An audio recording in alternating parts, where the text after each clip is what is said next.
বিসমিল্লাহির রহমানির রহিম। নবম ও দশম শ্রেণীর প্রিয় শিক্ষার্থীবৃন্দু, আশা করি তোমরা ভালো আছো। প্রিয় শিক্ষার্থীবৃন্দুরা, আমি আগের একটা টিউটোরিয়ালে ইউনিট 2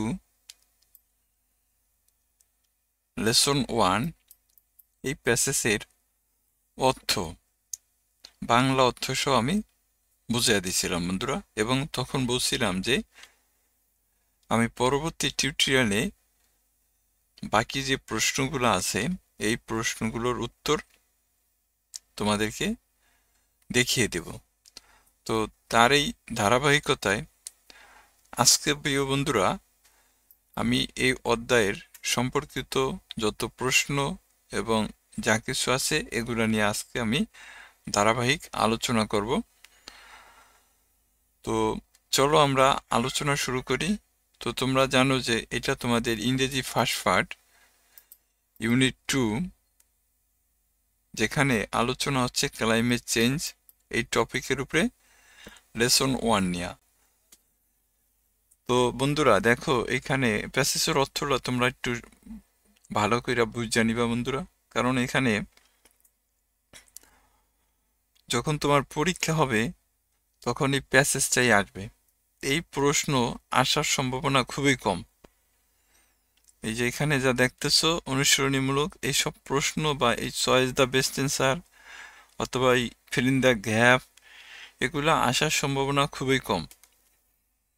তবে এই প্যাসেজটা কিন্তু আসার সম্ভাবনা খুবই বেশি।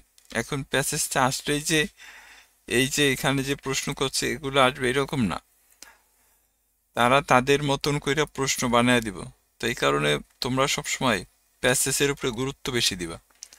প্যাসেজের প্রত্যেকটা লাইন বাই লাইন অর্থ ভালো করে বোঝার চেষ্টা করবা, এবং প্যাসেজে ব্যবহৃত প্রত্যেকটা ওয়ার্ড কোনটা কোন ধরনের পার্টস অফ স্পিচের অংশ এগুলো ভালো করে বোঝার চেষ্টা করবা বন্ধুরা। এগুলো যদি তুমি এভাবে ভালো করে বুঝা করতে পারো, তাহলে তুমি মনে করো যে ইংরেজিতে আসলে যেভাবে প্রশ্ন করুক তুমি অ্যান্সার দিয়ে আসতে পারবা। তো চলো আমরা আলোচনা শুরু করব। দেখো বন্ধুরা, এখানে আমাদের বি নম্বর কোশ্চেনে বলছে, for each phrase value choose the meaning that the closest to the meaning used in the text above. প্রিয় শিক্ষার্থীবৃন্দুরা, আমি এইখান থেকে তোমাদের এই প্রশ্নগুলা আমার একটা পিডিএফে তুলে নিছি। এই পিডিএফ থেকে আমি এখানে প্রশ্নের অ্যান্সার সহ তৈরি করে রাখছি। আমি এখান থেকে তোমাদের বুঝিয়ে দেব বাংলা অর্থ সহকারে।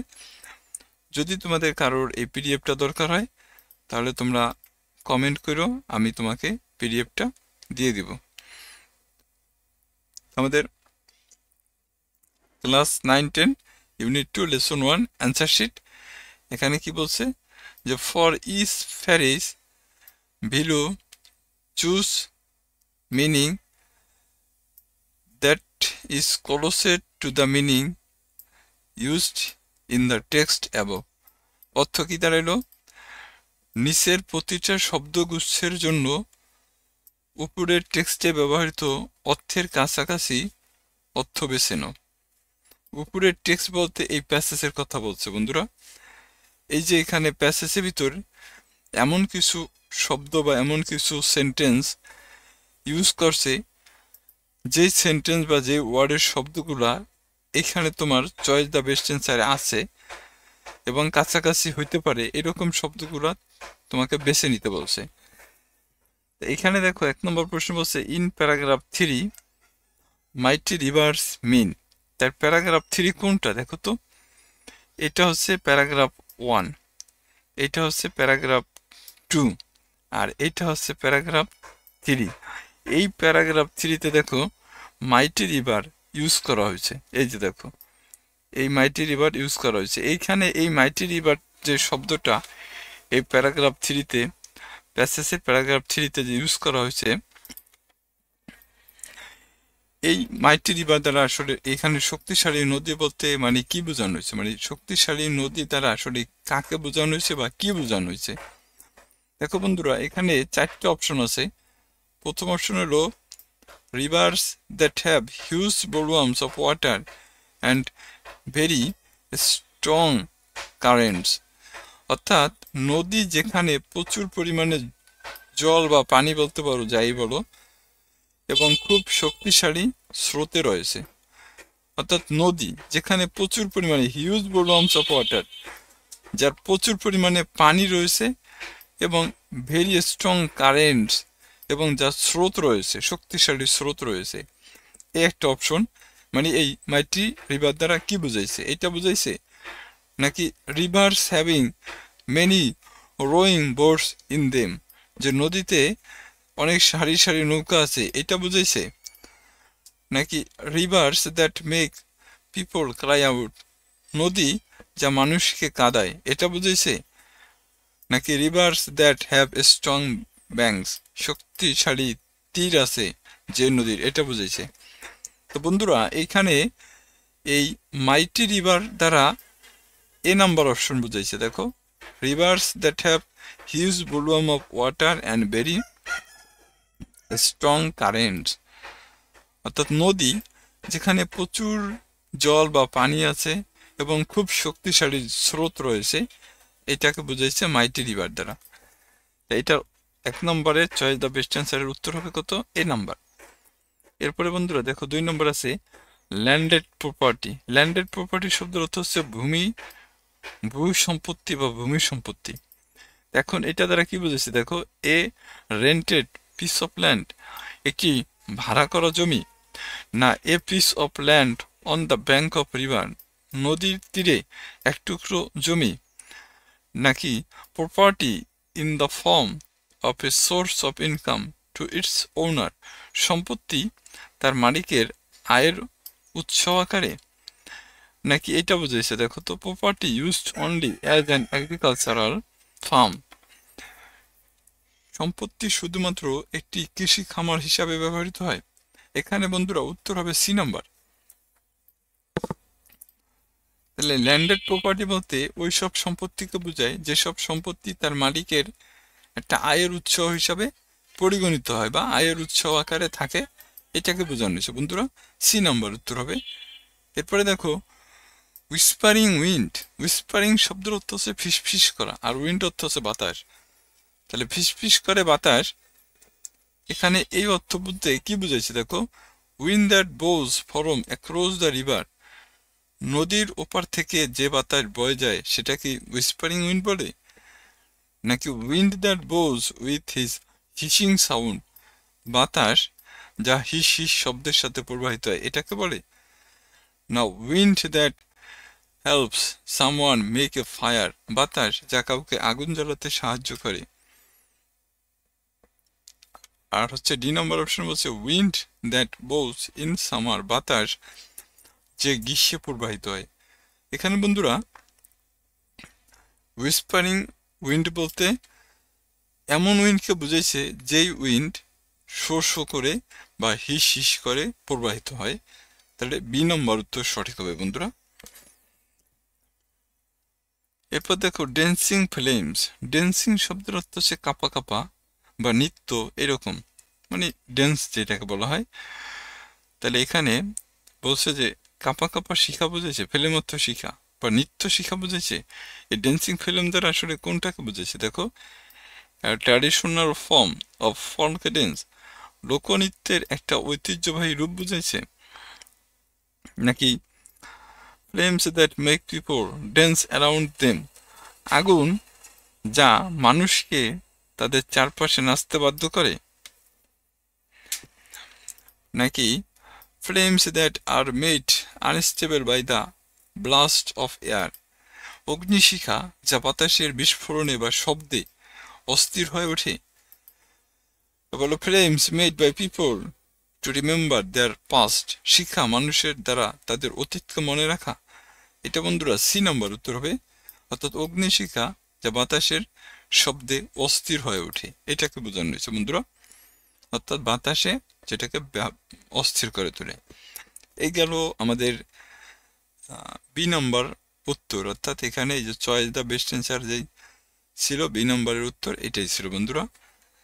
এরপরে দেখো আমাদের সি নম্বর প্রশ্নতে আমি প্রশ্নগুলো একটু লিখছি। দেখো সিতে বলছে কি, দেখো asked and answer the following question in pair. Pair শব্দ অর্থ হচ্ছে জোড়া, তাহলে জোড়ায় জোড়ায় নিম্নলিখিত প্রশ্নগুলি জিজ্ঞাসা করো এবং উত্তর দাও। প্রথম প্রশ্ন কি করছে দেখো, what does Meherjan use to make fire for cooking her meal? Meherjan তার খাবার রান্নার জন্য আগুন জ্বালাতে কি ব্যবহার করেন? দেখো বন্ধুরা, আমি একদম ছোট করে উত্তর লিখছি। Meherjaan uses dry leaves and straws to make fire for cooking her meal.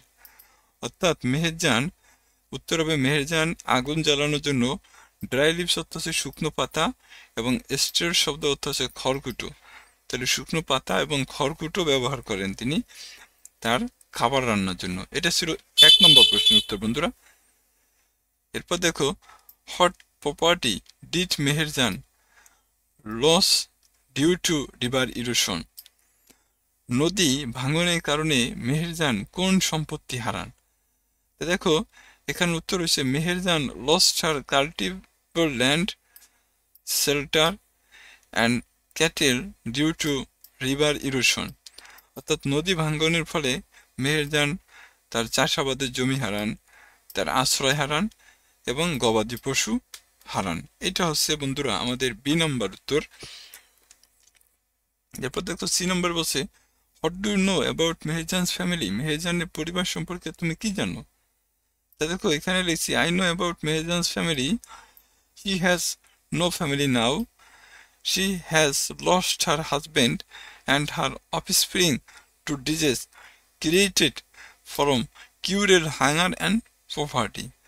অর্থাৎ মেহেরজানের পরিবারের কথা জানি, মেহেরজানের পরিবারের কথা আমি জানি, তার এখন কোনো পরিবার নেই, নিষ্ঠুর ক্ষুধা ও দারিদ্র্য থেকে সৃষ্ট রোগে তিনি তার স্বামী এবং তার সন্তানদের হারিয়েছেন।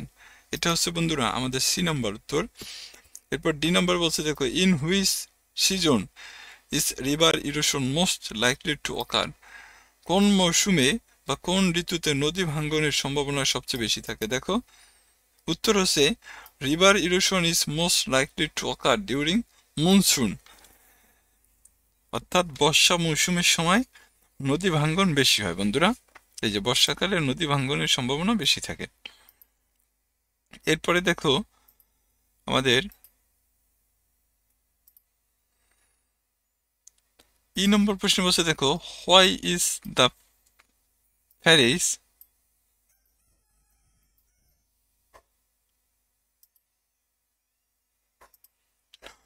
দেখো why is the phrase greedy Jamuna use to describe the river?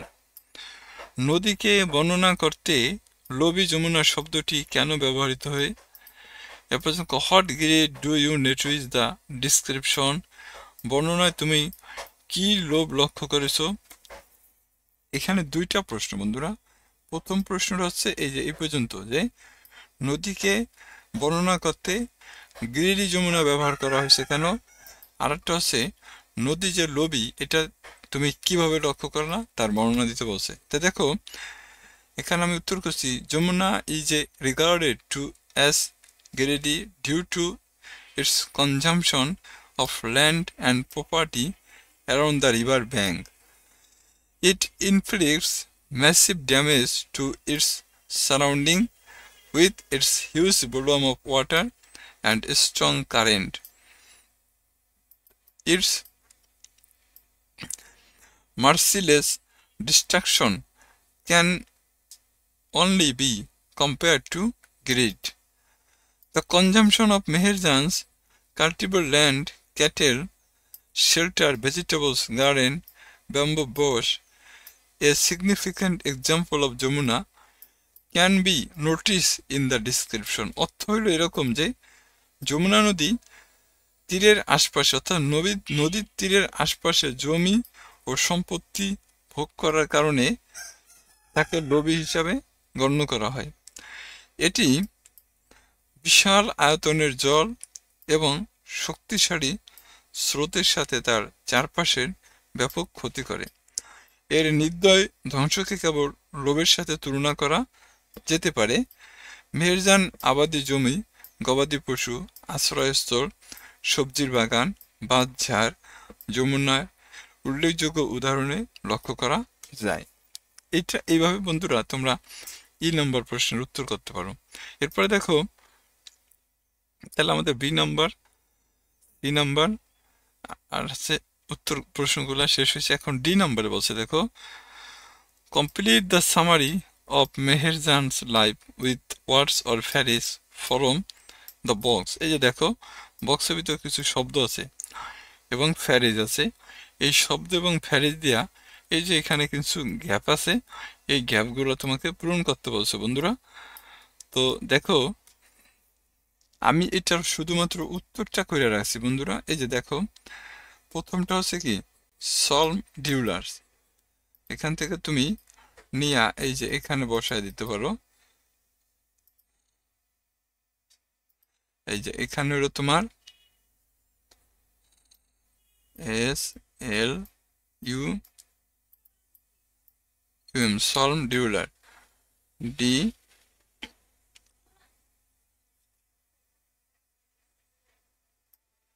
DWELL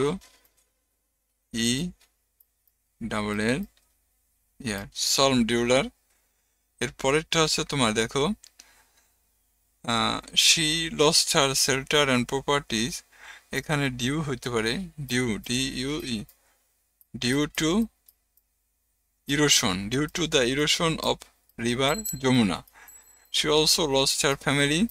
Her husband had died of disease caused by poverty and shortage of food. এই যে দেখো shortage of food।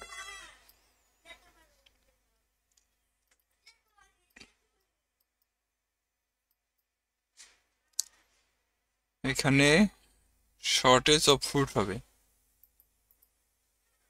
এই যে এখানে SHORTAGE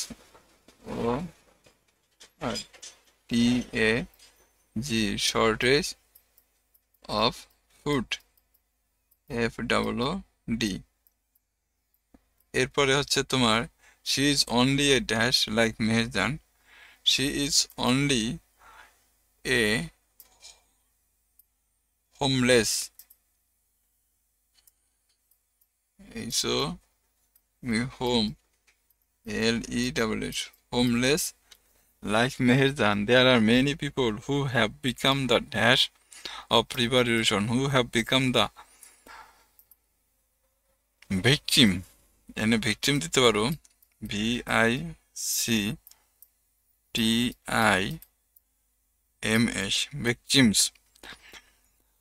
এরপর দেখো of river erosion is still posing dash to the lives and properties। posing হচ্ছে তোমার threat, এখানে threat হবে THREATS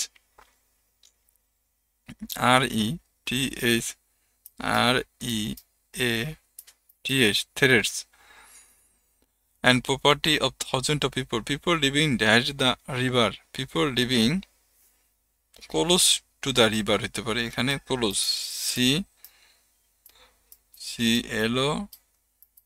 CLOSE close to the river are the most likely victim of river erosion. Each year about dash people, each year about 1 lakh people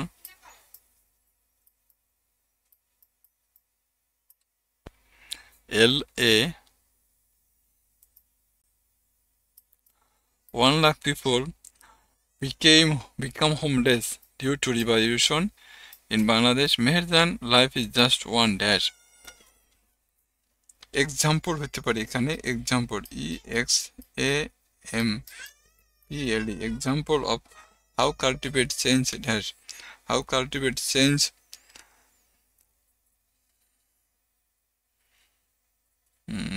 affects AFFECTS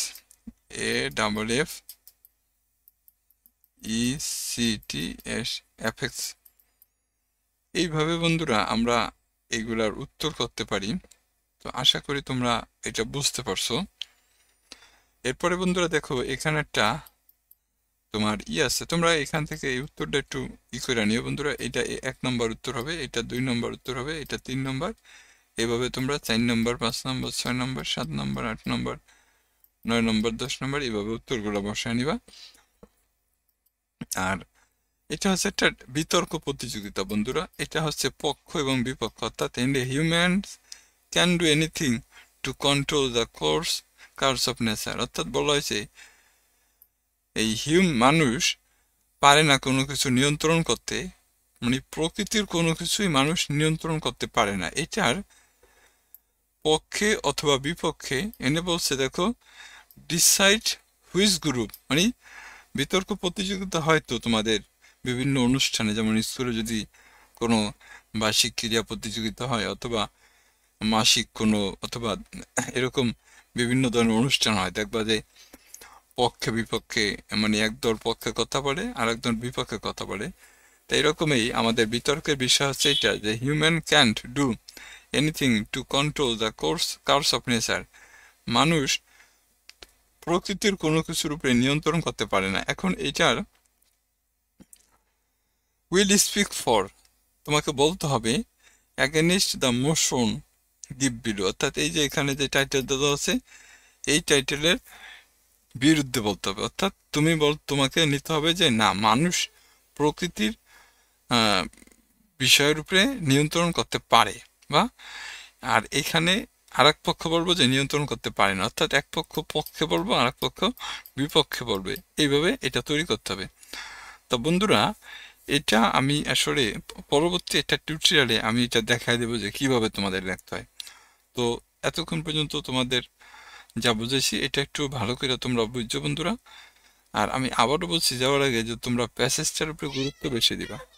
প্যাসেজের অর্থটা তোমাদের জানা খুবই গুরুত্বপূর্ণ। তো সবাইকে অসংখ্য ধন্যবাদ বন্ধুরা, ভালো থাকো, আসসালামু আলাইকুম।